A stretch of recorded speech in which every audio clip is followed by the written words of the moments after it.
Bonsoir à toutes et à tous. Désolé pour ces petits détails de mise en place, un très léger retard. Je suis ravi d'être avec vous ce soir dans ces premiers mini at home. Et oui, nous sommes en période de confinement.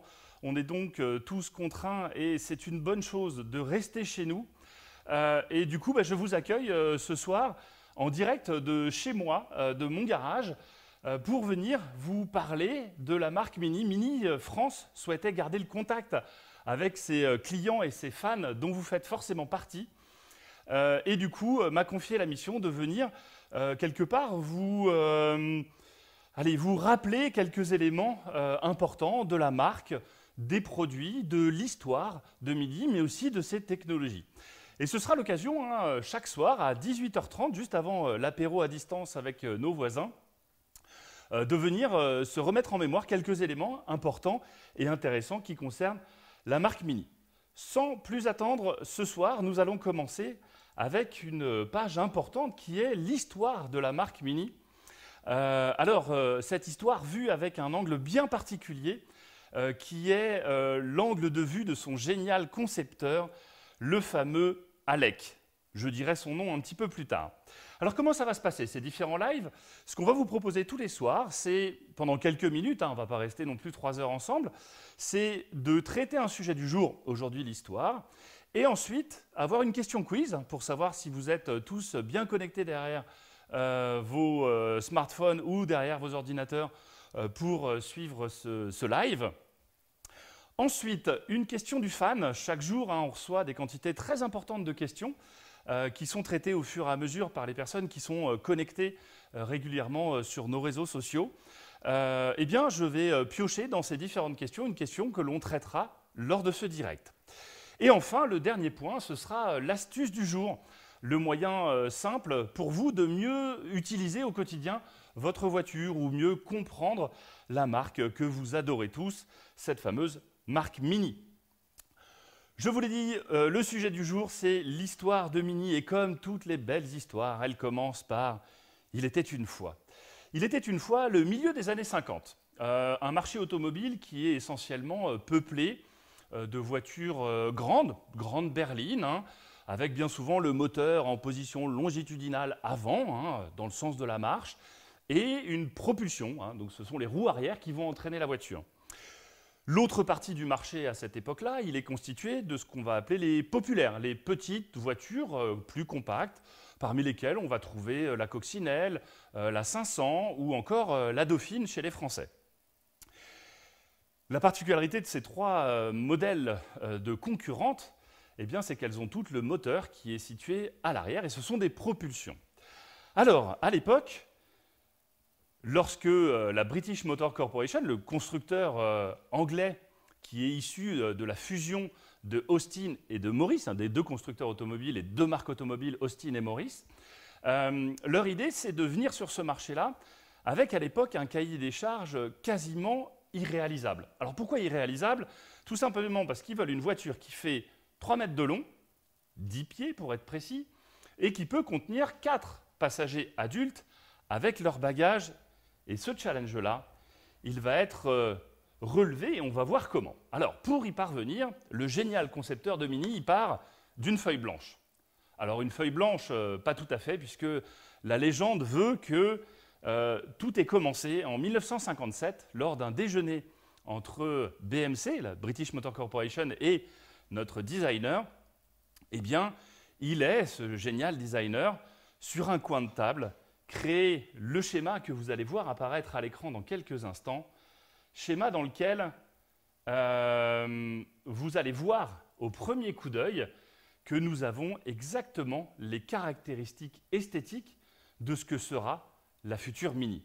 Alors, c'est non seulement les caractéristiques esthétiques, mais c'est aussi la base de la réflexion qu'a menée notre génial concepteur pour réussir ce challenge de faire rentrer en 3 mètres de long une voiture et 4 passagers avec leurs bagages. Alors, à votre avis, comment s'appelait ce génial concepteur de la marque Mini? Je vous laisse me faire des propositions. Alors, je n'aurai pas forcément la possibilité de visualiser en direct vos réponses, puisque nous avons quelques secondes de décalage, hein, environ une vingtaine de secondes entre le moment où je parle et le moment où vous recevez l'information. Mais je vous laisse quelques secondes pour répondre. Et je pense que d'ores et déjà, nous avons déjà des bonnes réponses. Il s'agissait, bien entendu, d'Alek Issigonis, un designer d'origine grecque qui est ici présenté en photo sur votre écran.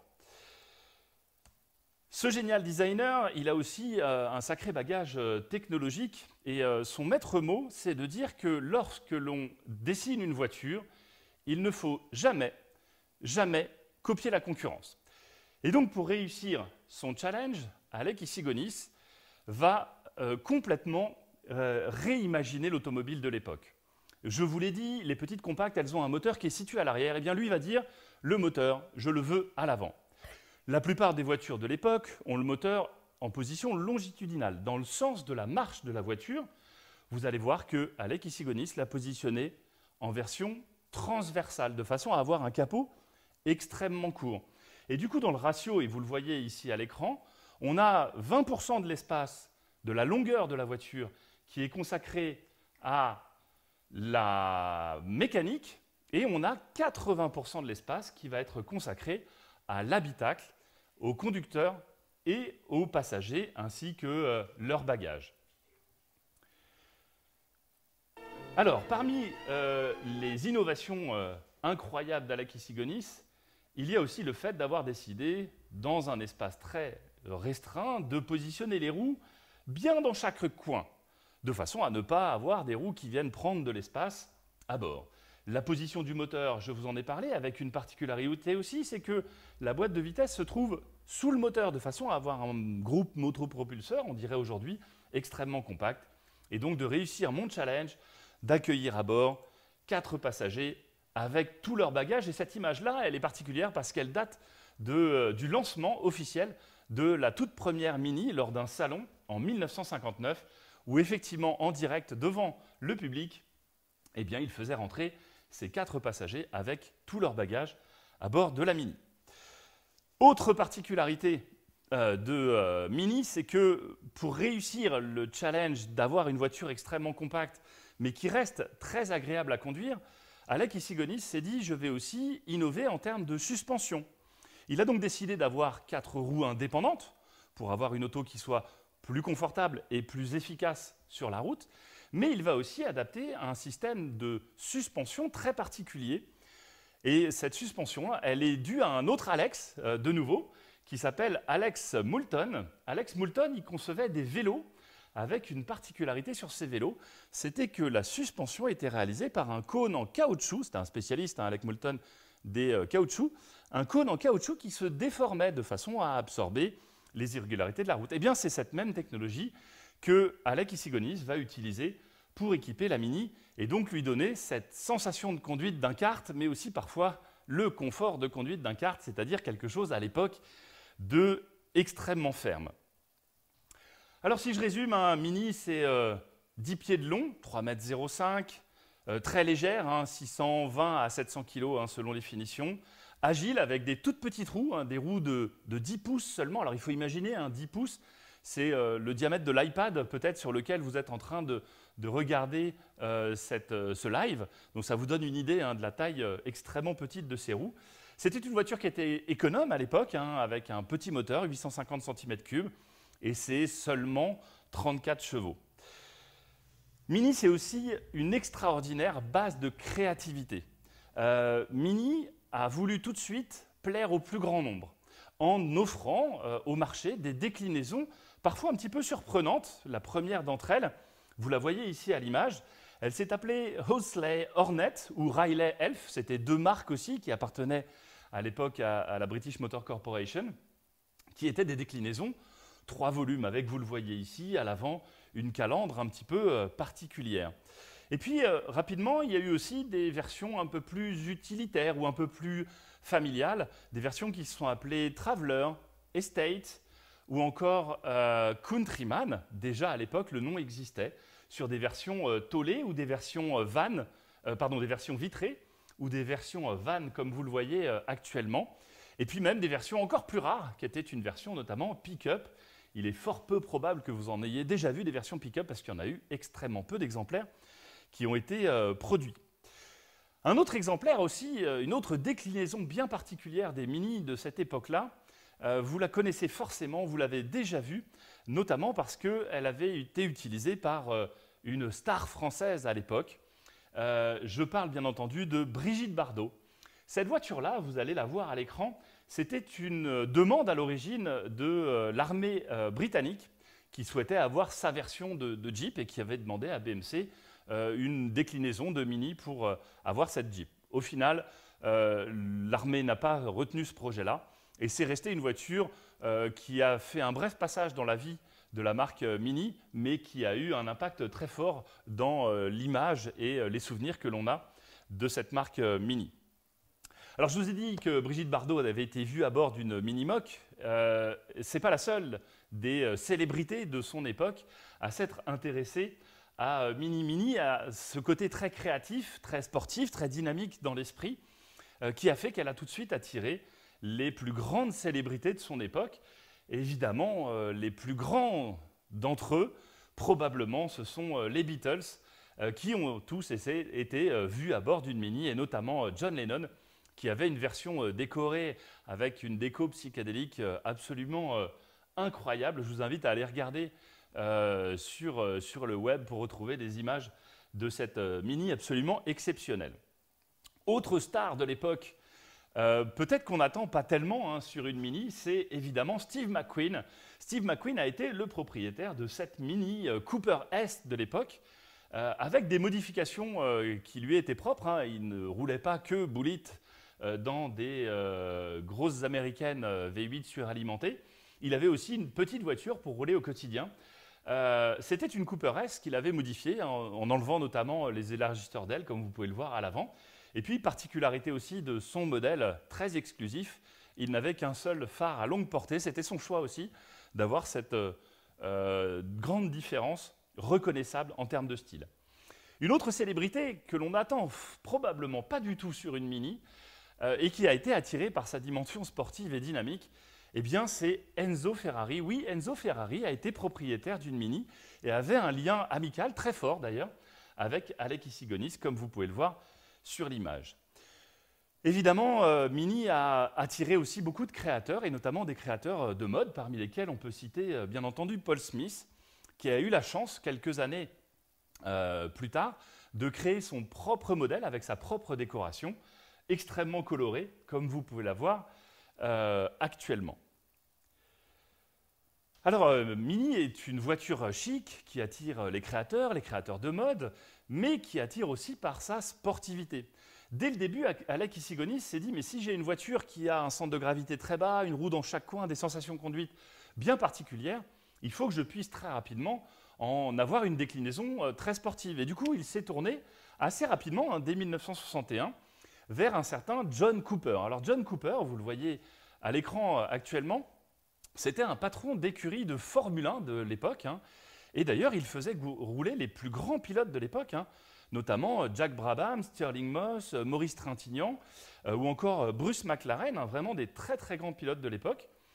Et Alec Issigonis lui a demandé de se pencher sur la mécanique de Mini, et il a commencé d'abord par faire une version Cooper, 55 chevaux, quelques 20 chevaux de plus que la version classique, avec des cylindrées qui allaient de 970 cm3 à 1275 cm3, 1275 cm3 pour la version Cooper S, qui ira jusqu'à 70 chevaux et qui permettra d'atteindre, de dépasser même la vitesse maximale à l'époque de 150 km/h pour une Mini.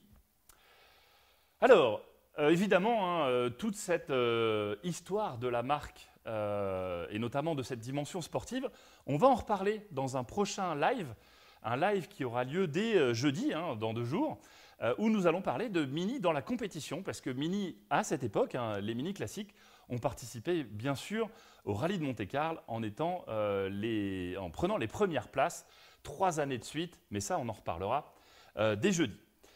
Tout de suite, une question quiz pour vous, pour m'assurer que vous êtes toujours bien derrière vos écrans.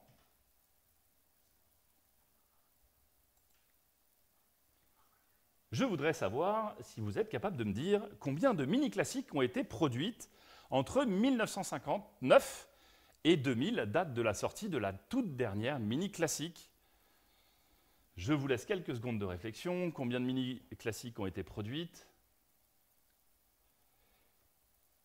Tout de suite, la réponse, ce ne sont pas moins de 5 387 862 exemplaires qui ont été produites dans toute cette période. Et ce qui est extraordinaire avec cette mini et sa bonne bouille de l'époque, c'est qu'elle s'est même offert le luxe de survivre à la version qui était censée lui succéder, qui s'appelait l'Austin Metro. À l'époque, elle a duré donc plus longtemps que celle qui était à qui elle était censée succéder. Autre date très importante dans l'histoire de la marque Mini, c'est bien sûr 1994, date à laquelle BMW a racheté le groupe Rover. Dans ce groupe Rover, BMW n'a gardé que la marque Mini et l'ensemble des usines où étaient produites les Mini à l'époque d'ailleurs. Ce qui lui permettra, dès 2001, donc juste après la sortie de la toute dernière Mini classique des chaînes, dès septembre 2001, Mini va proposer sur le marché une version revisitée dès septembre 2001, donc gros lancement, et en 2003, une version Cooper S verra elle aussi le jour à cette époque-là. Autre question qui nous avait été posée avant de lancer ce premier live, c'était une question d'un fan qui nous demandait mais aujourd'hui, du coup, où sont fabriqués les Mini? Puisque si la marque Mini appartient à BMW, est-ce que les Mini continuent à être fabriqués et à être produites en Angleterre? Eh bien, la réponse est oui, effectivement. BMW avait donc racheté l'usine d'Oxford, et c'est toujours dans cette usine d'Oxford que sont aujourd'hui produites les Mini. Il n'y a que le Countryman qui est, lui, assemblé dans une usine qui se trouve aux Pays-Bas. Et cette usine d'Oxford, les Anglais en sont extrêmement fiers, bien entendu. Alors, astuce du jour.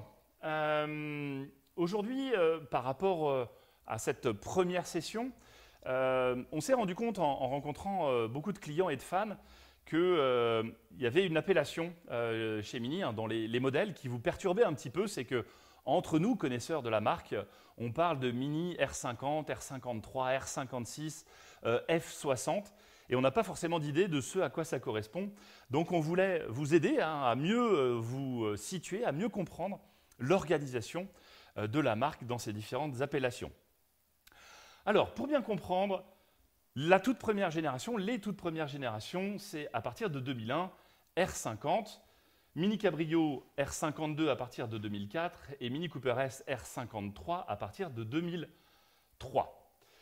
Ensuite, la nouvelle génération, les générations qui sont arrivées juste après, c'est 2006, à partir de 2006 pour les versions 3 portes R56, R57 pour le Cabrio et R59 pour la version Mini Roadster que vous avez probablement vu passer très rapidement dans la gamme Mini, mais qui a eu un succès intéressant en tout cas pour la marque.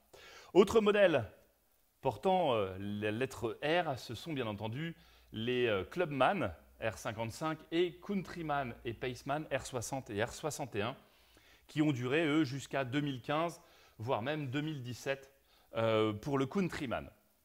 La grande rupture, c'est 2014-2015, le passage aux lettres F et aux toutes nouvelles générations de Mini qui vont voir le lien très fort entre Mini et BMW se renforcer, notamment par le fait que les Mini dans ces générations F seront équipés de moteurs BMW, de boîtes de vitesse BMW, mais aussi bénéficieront de l'ensemble des technologies, notamment des technologies de connectivité qui ont été développées pour la marque BMW. J'en ai terminé de cette présentation aujourd'hui. Quelques mots encore à vous dire. Le premier, c'est que comme nous sommes pour l'instant invités à rester chez nous, eh bien, c'est de venir me retrouver tous les soirs à 18h30 dans ce Live at Home avec un sujet différent par jour. Demain d'ailleurs, c'est le sujet du design que nous allons aborder ensemble. En attendant, je vous propose de revoir ou de voir Deux films qui ont marqué l'histoire de Mini, bien entendu. Tous les deux s'appellent The Italian Job. À droite, sur votre écran, la version de 1969 avec Michael Caine, qui s'appelait à l'époque L'Or se barre en français. Et à votre gauche, The Italian Job, braquage à l'italienne, dans la version de 2003, avec Mark Wahlberg et Charlize Theron. Il est temps maintenant de nous quitter. À demain, passez une excellente soirée, prenez soin de vous. Encore une fois, restez chez vous et suivez-nous sur Mini at Home. Et avant de nous quitter, une petite course en mini, parce que ça fait toujours beaucoup de bien. Très bonne soirée à toutes et à tous, et à bientôt.